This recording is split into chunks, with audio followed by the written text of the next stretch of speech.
Ô, Vitor, eu perguntei o Ellison aqui também, pra ele também não tá saindo.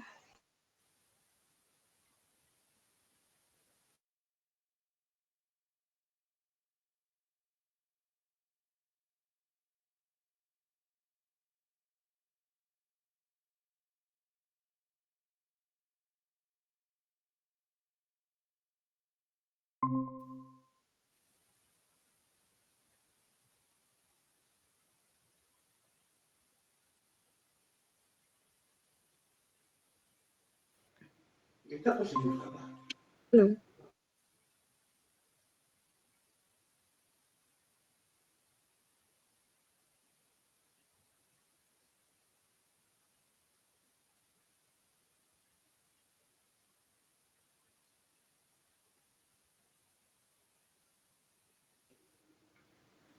Mas o seu som ainda não tá saindo, Vitor.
Vocês conseguem me ver?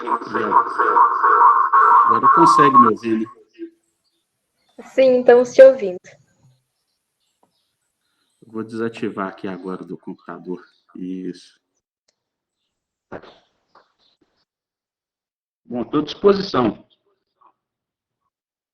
Vamos esperar só mais uns 2 minutinhos pra ver se entra mais gente, aí já começa a apresentação, tá bom? Tudo bem, ótimo, sem problema.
Oi, gente, então eu vou estar começando a apresentar o Vitor. Aí, conforme for passando o tempo, o resto do pessoal vai entrando. Primeiramente, uma boa tarde a todos e a todas. Seja mais uma vez bem-vindos a mais uma edição da Estação do Conhecimento, promovida pelo projeto Extensão Ferroviária. Meu nome é Stephanie e vou estar aqui com vocês seguindo o roteiro de hoje. É com grande satisfação que recebemos nessa tarde o convidado Vitor Penha Rezende para ministrar a palestra Gestão e Planejamento de Transporte Ferroviário. O Vitor é operador ferroviário formado pelo Senai, licenciado em Bacharelado de Geografia, além de pós-graduação em Gestão Ambiental. Atuou por mais de uma década na operação ferroviária na MRS Logística, com ampla experiência em gestão, planejamento e execução das rotinas de operador no parque de terminais.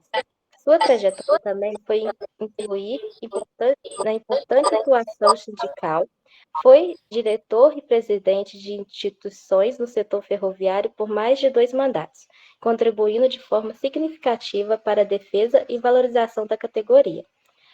Com um repertório diversificado, Vitor traz uma visão abrangente e integrada do conhecimento técnico, a gestão operacional e o olhar crítico sobre os desafios e avanços do transporte ferroviário no Brasil. Durante a palestra, fiquem à vontade em enviar perguntas e comentários aqui no chat e, ao final, estaremos abrindo um momento especial para interagir com o nosso convidado. E agora, com muito prazer, convido o Vitor a iniciar sua palestra. Bem-vindo, Vitor. Muito obrigado. Só fazendo um teste aí mais uma vez, se vocês estão me ouvindo bem. Estamos sim. Tá ótimo. Eu tenho alguns limites com tecnologia, né? Mas boa tarde, eu fico lisonjeado, né, pelo convite, participação. É um projeto interessante, eu não conhecia, fui conhecer quando eu recebi o convite, tá? E realmente a ferrovia brasileira, ela demanda de mais atenção no setor de produção intelectual, de conhecimento, e contribuir com isso, de uma certa forma, realmente é muito gratificante para mim. Tá? No momento, eu estou na fazenda, aqui na zona rural, e pode acontecer da internet cair por causa de alguma oscilação na energia, algum pique de luz. Se isso acontecer, eu volto imediatamente. Tá? Bom, o tema gestão e planejamento de transporte ferroviário é algo muito desafiador, amplo, e pode ser abordado de várias formas. Tá? Para a gente ter uma visão sistêmica, de forma integrada, a gente tem que, por vezes, aqui retroceder no tempo e fazer alguns parênteses para que haja um pouco mais que seja mais lúdico, né? E que a informação chegue com mais clareza. Que, aliás, comunicação na ferrovia é algo primordial, né? Eu vi aí os temas que foram abordados recentemente, muito interessante, né? E quando a gente fala de transporte ferroviário no nosso país, automaticamente nós temos uma visão sobre transporte de cargas, né? Nós fomos moldados a isso desde a época do Brasil colônia, né? Onde o transporte ferroviário no país é voltado para atender a demanda de lucro, né, do setor privado e de interesses mais amplos políticos do governo. Né? Bom, então a ferrovia brasileira ela tem para poder entender aí onde que eu quero chegar em gestão e planejamento, eu tenho que voltar lá no Brasil colônia, onde que no Império, sem poder investir em ferrovias, né, o imperador ele buscou parceria fora do país, né, de empreendedores que queriam investir nesse setor no Brasil. Então, o reflexo do nosso modal ferroviário hoje tem a ver com o Império, tá? Onde que foram construídas ferrovias para atender a demanda de empreendedores em determinados locais no país, como, por exemplo, o Barão de Mauá, com café, né? A ferrovia do Diabo, em Rondônia, que recebeu esse nome porque na construção morreram milhares de pessoas, né, onde que tinha demanda para atender o setor da borracha, né, no ciclo da borracha, e assim vai. Então, a ferrovia no Brasil, ela começou com esses retalhos, né, onde que era para atender demandas empresariais específicas. E isso dificulta hoje a integração da ferrovia nacional, que impacta no planejamento global da ferrovia. Mas, na prática, o que eu quero dizer com isso? Por exemplo, a bitola utilizada nas ferrovias. No Brasil, hoje, nós temos diversas bitolas adotadas. Não existe uma bitola padrão. A bitola é justamente a distância entre os trilhos, né? Por exemplo, a MRS utiliza bitola larga, a FCA, VLI, em alguma parte de seus trechos, utiliza bitola estreita, que é de 1 metro, a bitola larga de 1,60 m. E nós temos poucos trechos no Brasil utilizando a bitola mista, né? Ou seja, onde que trens de bitola larga e estreita podem trafegar, tá? Então, trabalhando nessa questão da linha do planejamento, eu vou destrinchando aqui aos poucos, isso impacta. Por exemplo, no Brasil, recentemente foi aprovada a lei do direito de passagem. Ou seja, ferrovias que são integradas pelos trilhos, têm ligação entre trilhos, né, onde que uma ferrovia, uma empresa ferroviária pode entrar dentro da outra para poder fazer o seu transporte, né? Bom, isso no papel é muito bonito, mas na prática existe inviabilidade por causa da falta de compatibilidade tecnológica, tá? Então, isso impacta em termos de planejamento, ok? Vocês vão entender mais específico o que eu quero dizer com isso, tá? Bom, então, em termos de gestão, a ferrovia, ela é algo totalmente desafiador. Por quê? Porque ela não é uma empresa dentro de 4 paredes, né? São milhares de quilômetros para serem geridos, né? Tanto operacionalmente, como na própria gestão de pessoas. Por exemplo, a MRS tem mais de 1.600 quilômetros, né? Nós temos outras ferrovias menores, como, por exemplo, a Tereza Cristina, em Santa Catarina. Mas, de toda forma, não é uma empresa de 4 paredes, dentro de 4 paredes, né? E o Brasil, ele tem dimensões continentais imensas. Nós temos culturas diferentes de norte a sul, nós temos as questões de intempérie, né, clima diferente, e tudo isso impacta na gestão e no planejamento, tá? Nas rotinas operacionais, tá certo? Bom, infelizmente, conforme eu disse, eu não posso abordar aqui de forma mais incisiva o transporte de passageiros, porque o nosso modal ferroviário está voltado não à questão social da ferrovia, mas assim a questão do lucro, a lucratividade, né? Bom, então, na década de 90, houve a privatização da ferrovia brasileira, onde foi leiloado o maior patrimônio da América Latina entregue para o setor privado, né? Então, foi fatiada a ferrovia, ela foi em trechos, né? E depois da privatização, onde que as empresas assumiram, e esse contrato de concessão previa que aquela empresa que absorveu, acampou aquela determinada região, aquele determinado trecho, ela deveria utilizar de forma integral aqueles trilhos, né, aquele trecho, o que na prática não aconteceu, porque não existia viabilidade econômica em todo o trecho, né? Então, ou seja, nós abrimos mão da função também social da ferrovia para focar no transporte de carga que seja altamente lucrativo, né? Tanto que as empresas ferroviárias no Brasil hoje, elas se gabam de que nós temos um PKU comparado com China, com Estados Unidos. O que é o TKU? Que é a tonelada por quilômetro útil.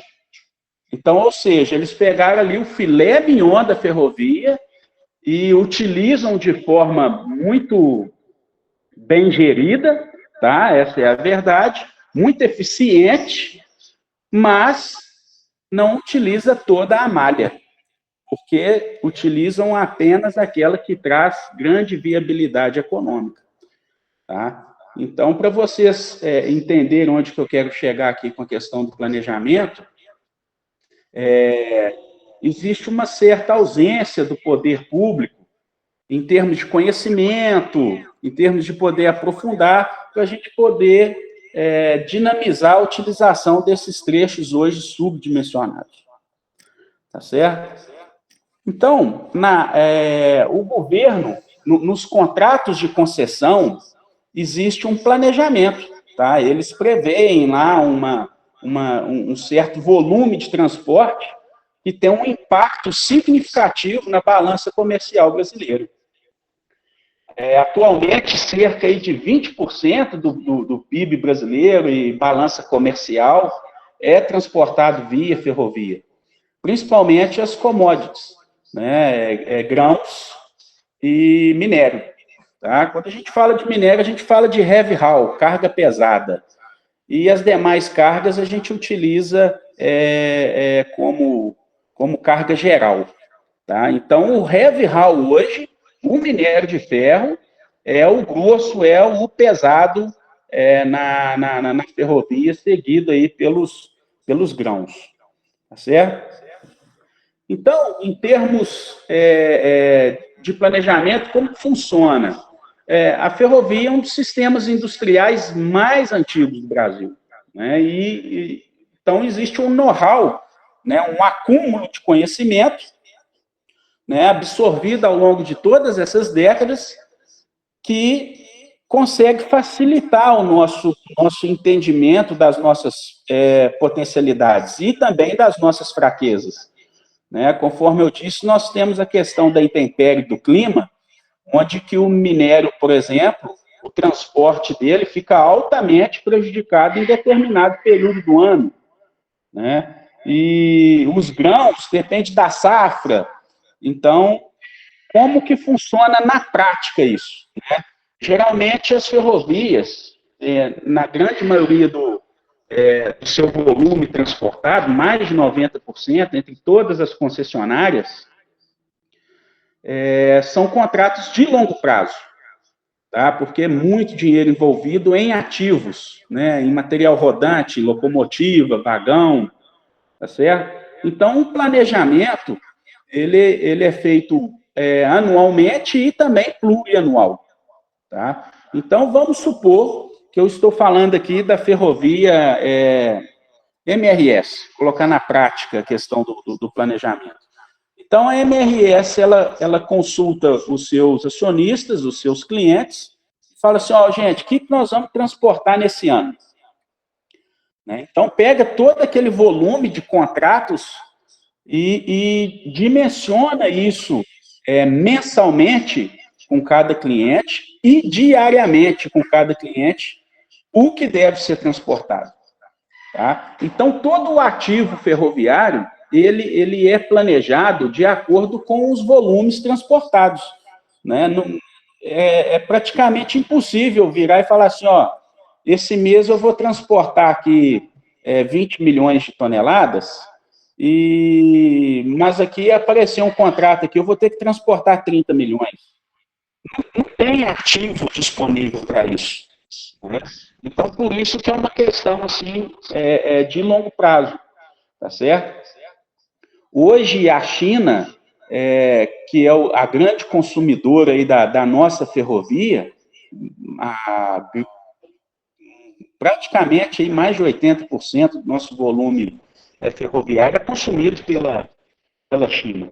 Né? Então, por exemplo, a Vale, ela hoje investe muito no Pacífico, na Malásia, onde ela tem estoques de minério para regularizar aí alguma eventualidade, né, sobre algum atraso de volume transportado, né, algum acidente ferroviário que possa acontecer e atrasar cargas, e questões contratuais, suspensão de contratos por algum motivo político, geopolítico, né? Então, isso é muito interessante a gente saber onde que a Vale, que é a detentora aí do grande volume de exportação de commodities, heavy haul, minério no nosso país, ela tem um estoque logístico que regula essa demanda localizado na Malásia, né? A ferrovia ela é uma engrenagem que ela deve ser muito bem azeitada, muito bem azeitada. Conforme eu disse para vocês aqui, essa divisão da carga ser transportada mensalmente e destrinchada aí no dia a dia, né? Se tiver alguma falha nessa engrenagem, no sistema operacional, nós estamos falando de multas contratuais estratosféricas, bilionárias. Tá? A estada de um navio hoje no Porto de Santos, que é um dos portos aí, no mundo com menor tempo de ociosidade, né, são multas extremamente caras, algo muito, muito pesado, né? A gente não pode atrasar o carregamento de um trem aqui em Itabirito, em Congonhas, Casa de Pedra, porque senão aquela engrenagem ela fica prejudicada, né? E dentro do, do, do heavy haul, as coisas são muito mais pensadas para o minério em detrimento da carga geral. Tá? O minério hoje é o carro-chefe, os trens de minério têm prioridade, em termos de material rodante, tecnologia, investimento para o heavy haul, hoje, no Brasil, é o que há. Né? Apesar conforme eu disse, a nossa ferrovia brasileira é altamente tecnológica, tem um TKU, que é a tonelada por quilômetro útil transportada, extremamente eficiente, né? nós ainda temos defasagem de mão de obra, tá? E falta mesmo de mais incentivo governamental. Tá? Então, a questão da mão de obra na ferrovia também é um gargalo. Né? Conforme eu disse aqui, eu já falei das intempéries, né? Já falei do direito de passagem entre integração de ferrovias, diferenças de tecnologia, que nós herdamos lá desde a época do Império, né? Mas também a gente tem, por outro lado, a defasagem de mão de obra. Né? Hoje, a mão de obra ferroviária, ela é muito escassa, muito rara, né? E vocês que são estudantes de engenharia, especialização em engenharia ferroviária é algo muito, muito interessante e promissor. Tá? A gestão da ferrovia hoje, ela é distribuída praticamente da mesma forma em todas as ferrovias. Tá? Conforme eu disse, o tempo foi ensinando a gente a gerir o nosso ativo ferroviário, e nós chegamos mais ou menos num padrão tanto operacional, de planejamento e também de gestão. Igual eu disse para vocês, nós não estamos em quatro paredes, né? A ferrovia não está dentro de uma sala, ao longo de milhares de quilômetros, e essa gestão é totalmente desafiadora. Primeiro, por questão da qualificação, tanto de gestores, tanto de trabalhadores, de operários. Por outro lado, a legislação. Para vocês terem uma ideia, a CLT, a Consolidação das Leis Trabalhistas, onde que regulamenta a atividade do profissional ferroviário, ela é da década de 40.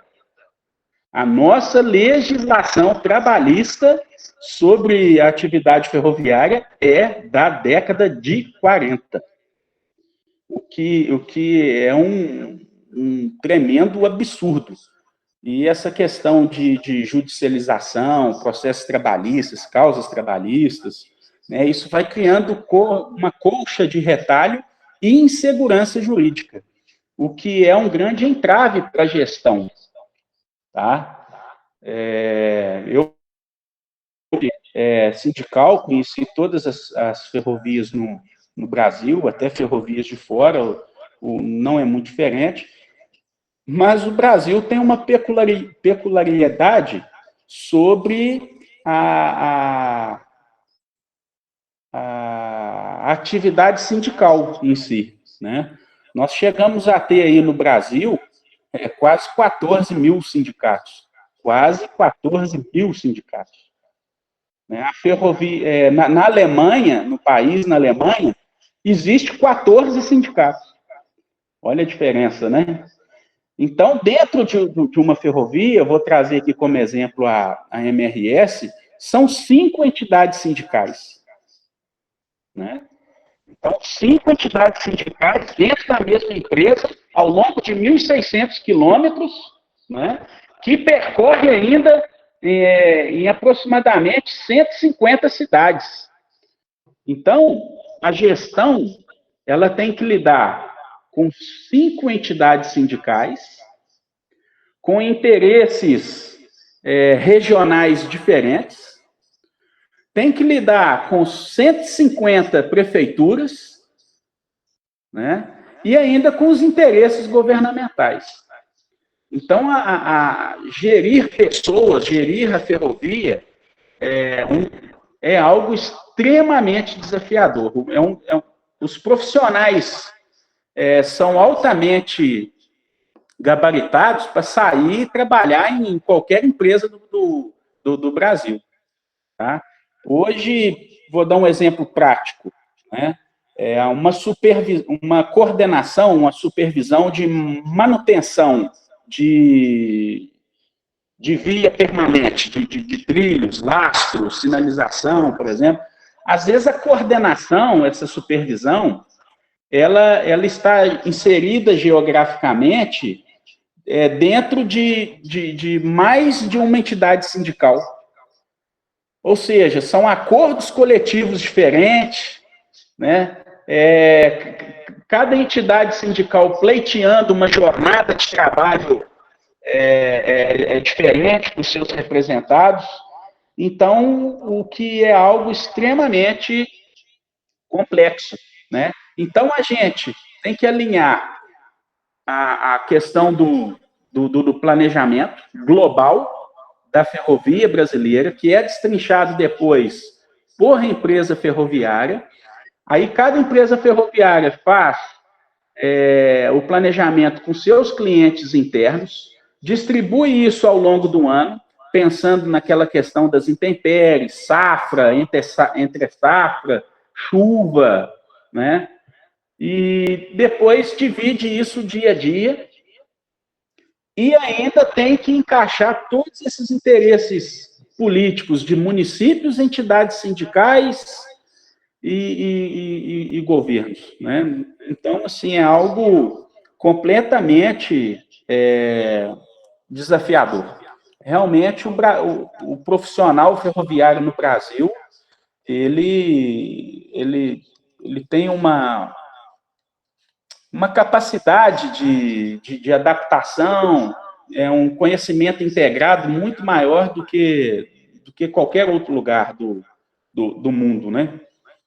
A gente pega hoje, por exemplo, os países mais desenvolvidos em termos de ferrovia, onde que tem investimentos massivos, como, por exemplo, a China, né?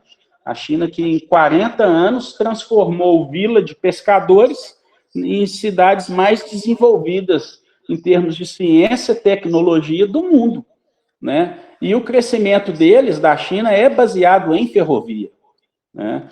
E conversando certa vez com com chineses que estiveram no Brasil há uma década atrás, mais ou menos, quando já se pensava na ferrovia bioceânica, que foi assinado o acordo de cooperação recentemente, eles ficavam assim, estarrecidos, né?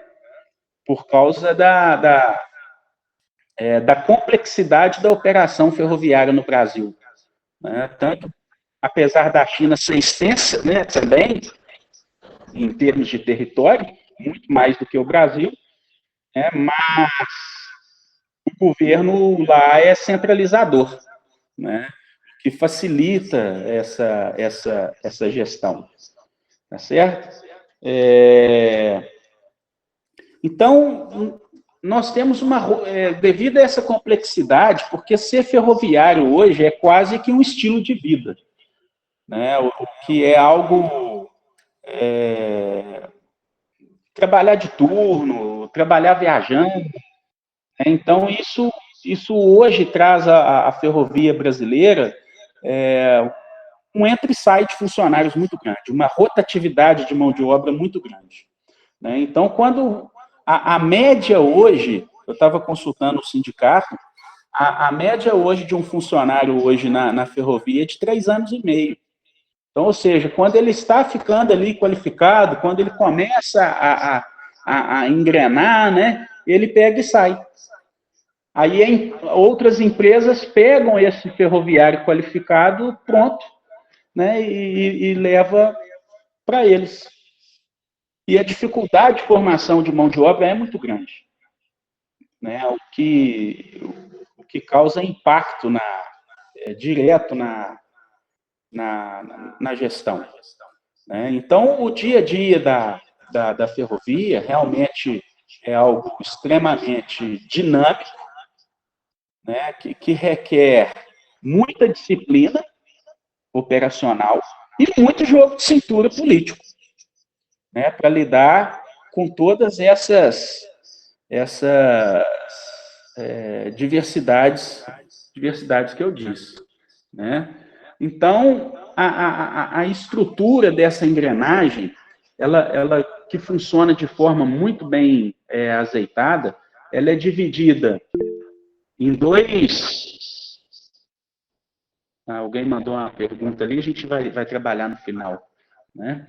Bom, essa questão de como é dividido essa hierarquia operacional da empresa, né?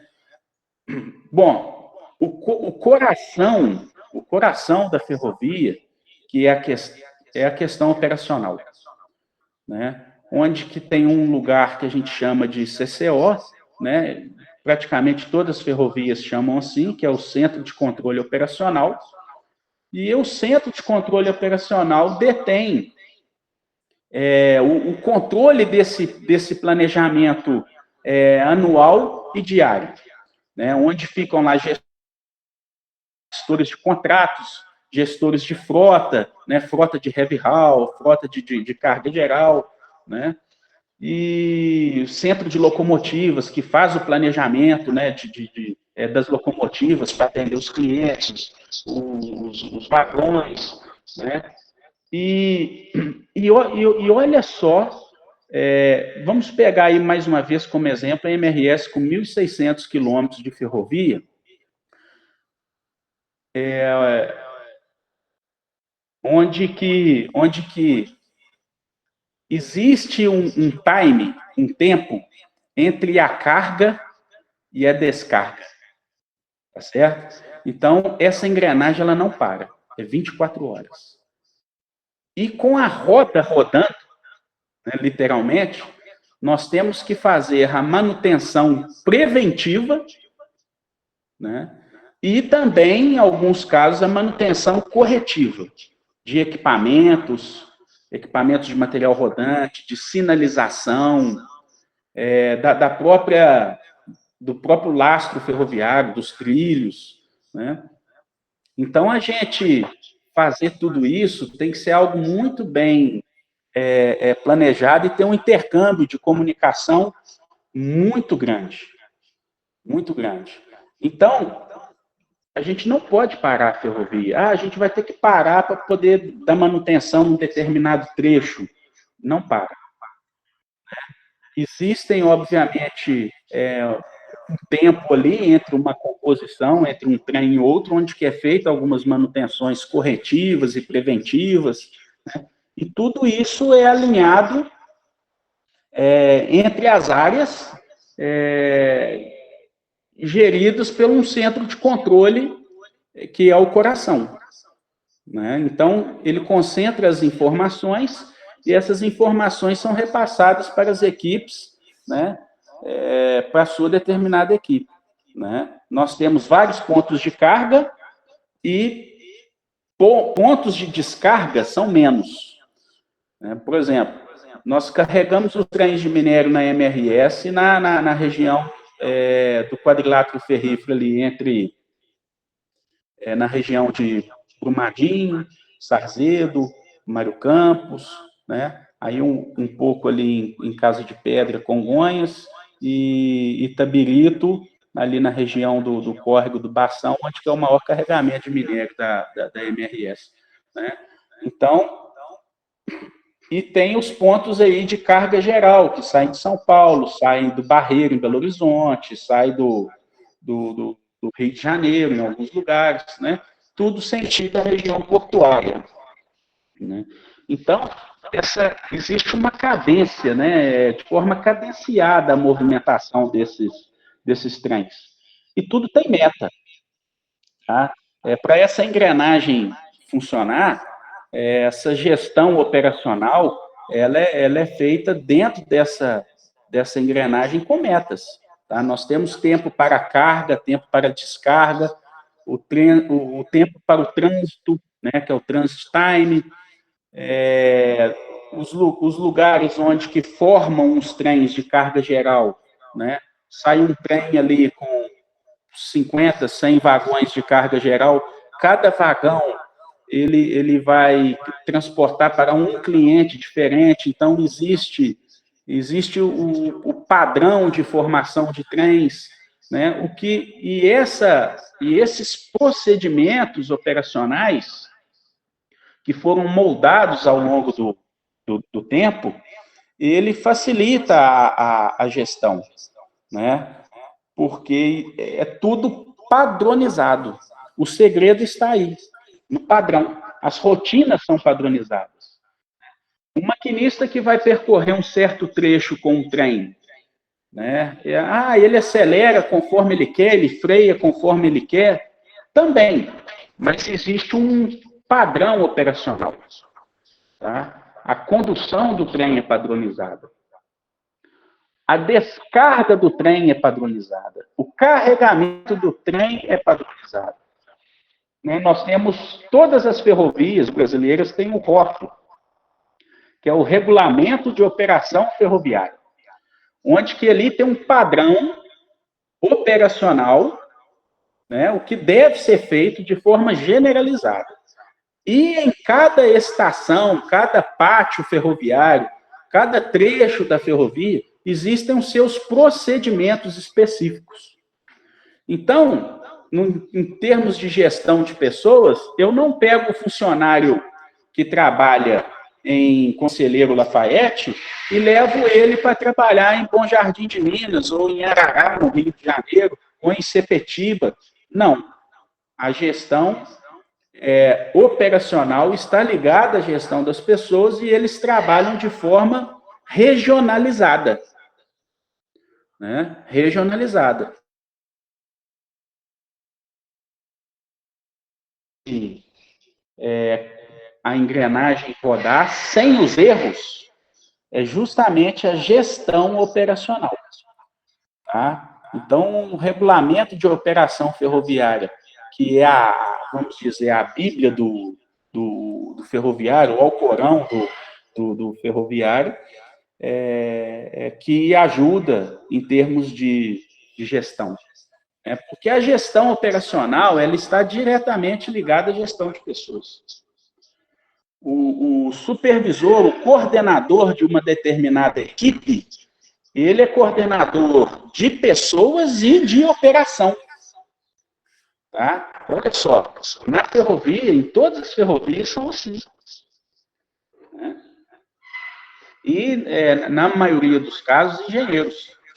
Tá? Na maioria dos casos, são engenheiros.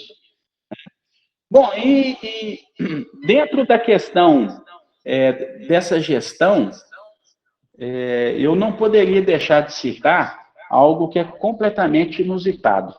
Né? Por exemplo, a MRS, onde que passa em aproximadamente 150 cidades, ela percorre dentro de vilas, favelas, comunidades, né? E os gestores, eles têm que estar preparados para negociar com essas comunidades, né, em todos os sentidos. Tá? Essa é a verdade, em termos de sabotagem da operação ferroviária, né, tudo isso, historicamente, acontece. Tá? Então, isso não é público, não é notório, eu não sou vinculado a nenhuma empresa ferroviária hoje, né? Mas eu posso dizer que existe sim negociação das ferrovias do Brasil, até mesmo com PCC, com tráfico, né? Porque passar trens em determinados lugares é algo desafiador. Tá? Essa é a verdade, é impactante, né? Bom, sobre a questão dos avanços tecnológicos também, facilita muito a nossa gestão, né? Para cumprir o nosso planejamento, para cumprir os nossos padrões de gestão, a ferrovia brasileira hoje é altamente tecnológica e eficiente, conforme eu disse, no trecho que ela opera, né? É, e isso também gera impacto em termos de absorção de mão de obra. Né? A ferrovia, ela já teve esse mesmo traçado ferroviário que nós temos hoje, já teve aí praticamente 8 vezes mais funcionários do que tem hoje. Né? E isso é muito proveniente da tecnologia. Né? Nós temos visto aí coisas provenientes aí de inteligência artificial, condução remota, né? Sistema de trens que se locomovem por controle remoto ou pelo centro de controle, né? Equipamentos de manutenção de via permanente, né, de linha, que faz troca de dormentes, troca de trilhos, de forma absurdamente maior do que qualquer capacidade humana. Né? Uma dupla de trabalhadores trocando dormente, né, aquela madeira debaixo dos trilhos, trocava aí aproximadamente 14 dormentes em um dia. Né? E trabalhava uma semana e 15 dias de atestado, né? Porque coluna, né, haja saúde. Né? E hoje nós temos equipamentos aí trocando 600 dormentes por dia, né? Até mais. Então, essa questão da tecnologia é algo surpreendente na nossa ferrovia. Né? Nós temos aí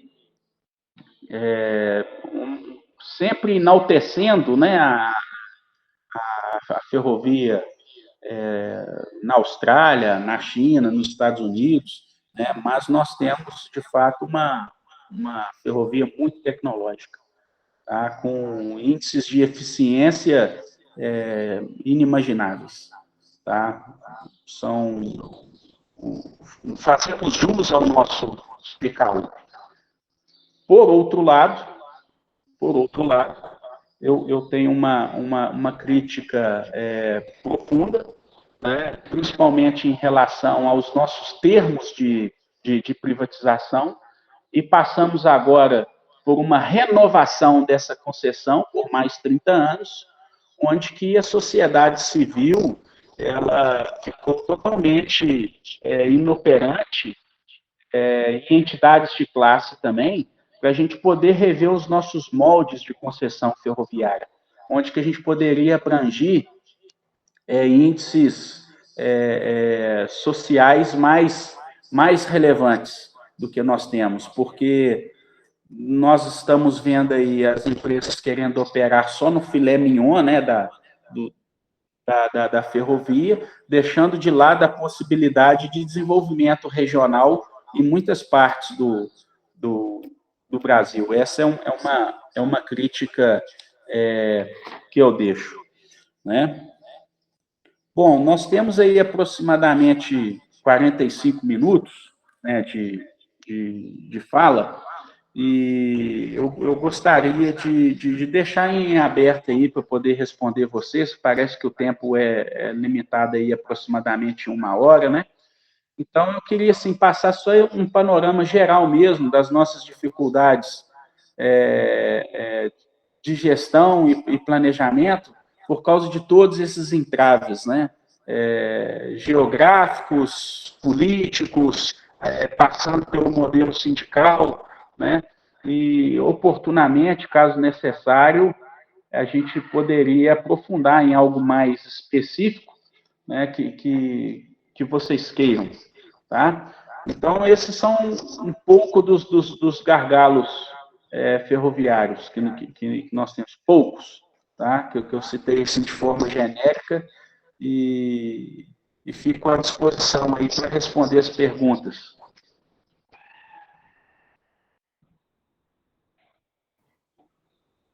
A Stephanie está online?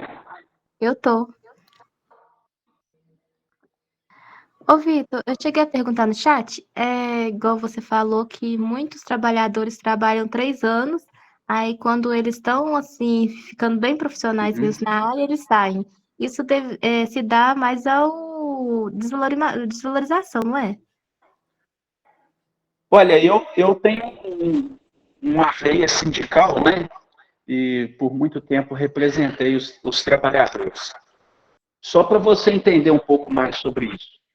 Eu, por exemplo, sou a 5ª geração de ferroviários da minha família. Tá? Entre a década de 80 e no ano 2000, 2003, mais ou menos, não houve reposição ou contratação massiva nas ferrovias. Era só mesmo reposições pontuais, tá? Porque as empresas estavam operando aí com praticamente o mesmo efetivo. No início dos anos 2000, onde que aumentou assim, a voracidade da China pelos nossos commodities, houve um salto estratosférico de produção, onde que a ferrovia precisou contratar mão de obra, e ela teve que preparar essa mão de obra, contratar, tá? E muitos dos trabalhadores não se adaptaram também à questão da ferrovia, em termos de jornada de trabalho, né? O tão dinâmico que é e exigente, fisicamente e mentalmente, tá? Então, não houve uma adaptação, e não existe essa adaptação até hoje.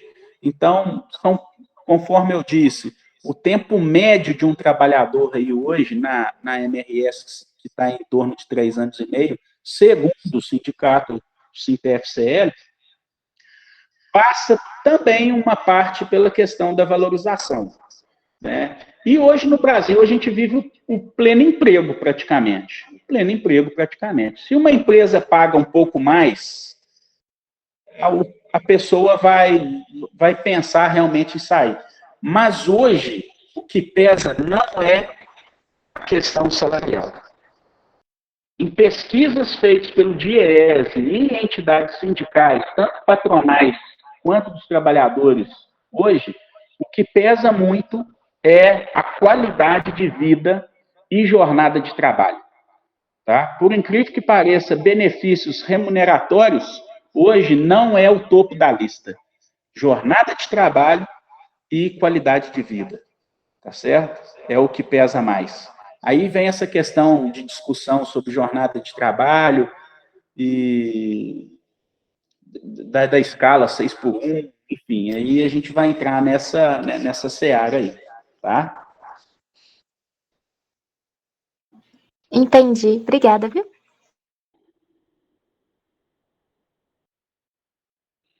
Mas alguém gostaria de comentar alguma coisa, gente?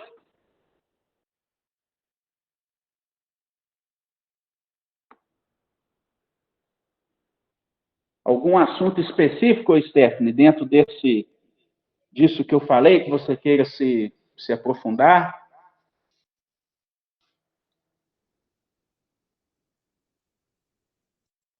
Ô, Vitor, em relação igual à perda de mão de obra, quando já tá quase se adaptando, aí a pessoa sai. Não seria melhor para as empresas, no caso, adaptar isso para ficar melhor para os trabalhadores e manter a mão de obra? Eu vejo dessa forma, né? Mas isso é mais complexo do que se imagina. Igual eu disse para você, olha só, dentro da MRS, por exemplo, tem 5 entidades sindicais. Quando eu fui presidente de uma dessas entidades, eu sempre buscava o diálogo e o consenso com as outras entidades. Mas dentro do sindicalismo, principalmente no sindicalismo ferroviário, a gente tem lá pessoas que estão lá desde a década de 70. São pessoas movidas pelo próprio ego, com uma visão baixa da amplitude dos benefícios que a classe trabalhadora deveria ter, né? Então, isso dificulta a negociação, isso dificulta entrar no consenso sobre jornada de trabalho, dificulta entrar no consenso sobre o modelo operacional, encaixar dentro daquela jornada de trabalho, tá? E as empresas, elas estão enxergando isso porque elas não estão conseguindo repor o quadro de trabalhadores. Tá? Aqui na nossa região, por exemplo, a gente tem um carro com som de alto-falante passando na rua, chamando as pessoas para trabalhar na ferrovia. Né? Então, se as entidades sindicais e as empresas não chegarem no consenso, numa racionalidade, equalizar esses problemas, né, vai ter um blackout de mão de obra, sem dúvida. Esse blackout está próximo, tá? Porque nós temos aí empresas na região já aderindo a novo modelo operacional, em escala, dando mais qualidade de vida. Então, se não tiver um consenso, esse blackout realmente ele está bem próximo. Então, a gente entra nessa seara aí da discussão do sindicalismo no Brasil, que impacta diretamente na gestão de pessoas, porque passa pelo acordo coletivo, e conforme eu disse, vem aí um engessamento da consolidação das leis trabalhistas, porque nós temos uma CLT enquadrada para o padrão ferroviário da década de 40. Então, isso passa pelo judiciário também, né?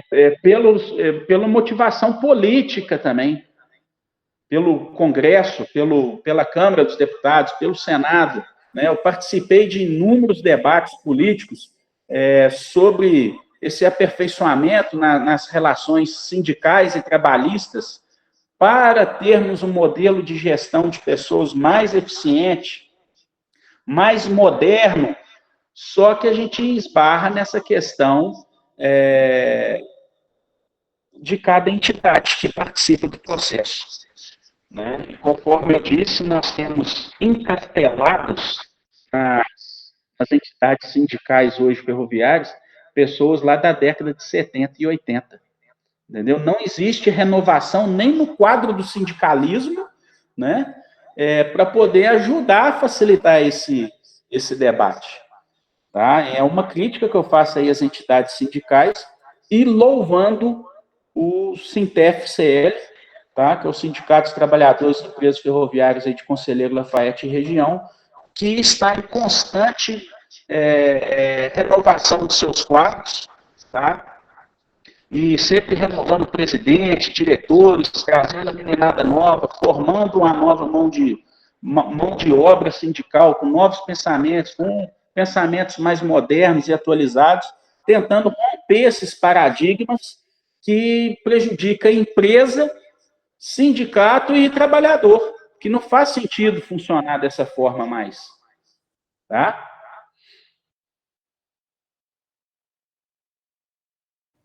Ô, Vitor, então, assim, no futuro, como você vê? Você acha que isso vai se resolver? Vai ter uma renovação com esses debates? Assim, no seu pensamento, você vê um lado positivo, que vai haver uma luz no fundo do túnel? Olha, a reforma sindical, ela já deveria ter sido feita no Brasil no início dos anos 2000. A gente teve com a faca e o queijo na mão para ter uma reforma sindical onde que a gente garantisse e resguardasse os direitos trabalhistas, né, e modernizasse a nossa legislação, tanto que regulamenta os sindicatos e regulamenta a interlocução, né, que é a relação sindical-trabalhista entre trabalhadores e patrões. Hoje, esse é um tema muito sensível no Congresso Nacional, tá? Eu não deslumbro o governo Michel Temer, ele fez aí uma alteração nas leis trabalhistas que foi péssimo para as entidades sindicais, né, onde que demonizou, né, as entidades sindicais, a gente viu isso aí na mídia, né, no dia a dia, essa demonização das entidades de classe, o que realmente boa parte merecia, isso mesmo, e merece, né, porque hoje não existe um limite, por exemplo, de mandatos a ser exercido por um líder sindical. Tá? Por outro lado, se o líder sindical perder a sua estabilidade, ele é demitido também. Né? Então, a gente percebe que não existe nenhum interesse político, tá, em mexer nessa questão das leis de relação sindical e trabalhista, e eles querem que o próprio sistema se azeite, né? Se ajeite ali, que as empresas e os sindicatos entrem num acordo, né? Mas não existe margem para ceder. Hoje não existe margem para ceder e o impacto ele recai sobre o trabalhador, tá? E, sinceramente, o nosso padrão do modelo sindical é da era Getúlio Vargas ainda, entendeu? Tem muita coisa da década de 40, é um tema muito sensível, são muitas pessoas que estão encasteladas no poder, tá? Sem querer abrir mão dos seus benefícios pessoais, né?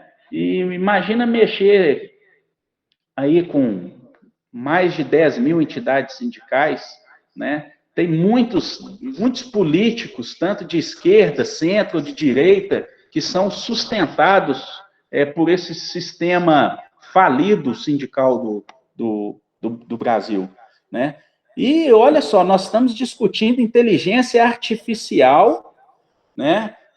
Altas tecnologias, e a gente ainda com a legislação da década de 40, né? É muito inviável.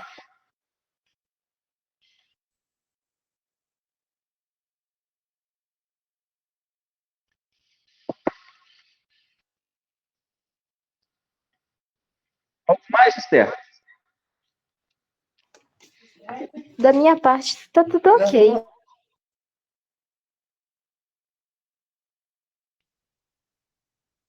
Pode consultar seus colegas aí, se alguém mais quer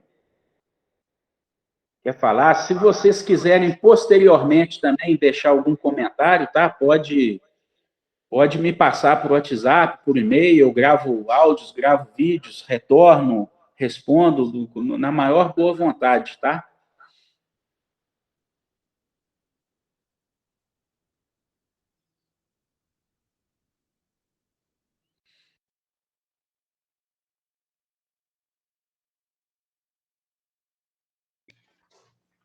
Ô, Vitor, assim, da minha parte tá tudo ok? Aí a Thaís vai estar assumindo, porque eu tenho que voltar da hora do almoço. Vai fazer 1 hora e meia que eu tô fora e a minha patroa vai xingar.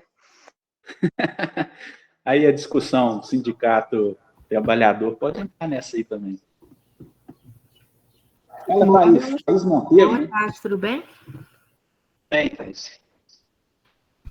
Eu sou a Thaís, aí eu vou estar finalizando,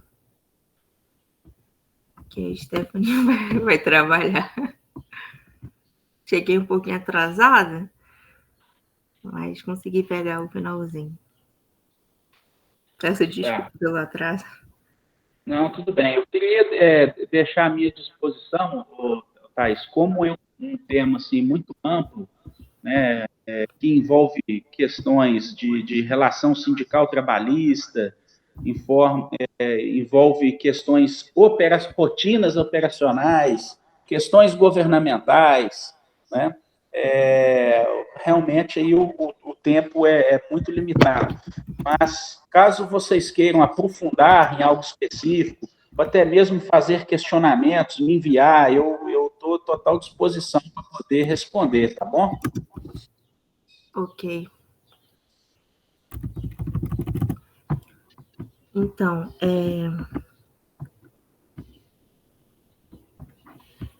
peraí. Assim a gente encerra mais uma edição da Estação de Conhecimento, com imensamente ao nosso convidado, Vitor, pela excelente palestra que a gente teve. Vitor Pena Rezende, pela excelente palestra sobre gestão e planejamento de transporte ferroviário. Sua experiência como operador ferroviário com mais de uma década de atuação na MRS Logística, aliada à formação em Geografia e pós-graduação em Gestão Ambiental. A sua vivência em cargo de liderança sindical nos proporcionou uma visão ampla e fundamentada sobre os desafios e estratégias que envolvem o transporte ferroviário no Brasil. Foi uma oportunidade única de compreender como gestão, planejamento, tecnologia e atuação humana se articulam para garantir eficiência, segurança e sustentabilidade nas operações ferroviárias. Agradecemos também a participação de todos, espero conosco ao longo da programação de hoje. O interesse e o engajamento de vocês se tornam um espaço de aprendizado cada vez mais rico e relevante. A próxima palestra da semana que vem será sobre tendência e inovação tecnológica, trazendo reflexões sobre o futuro do setor ferroviário. Aí, se quiserem seguir o nosso Instagram, Vitor, se você também quiser deixar o seu contato, e-mail, LinkedIn, para entrar em contato, né? Todas as palestras estão no canal do YouTube. Quem quiser também assistir as anteriores vai estar lá disponível. E é isso. Muito obrigada a todos.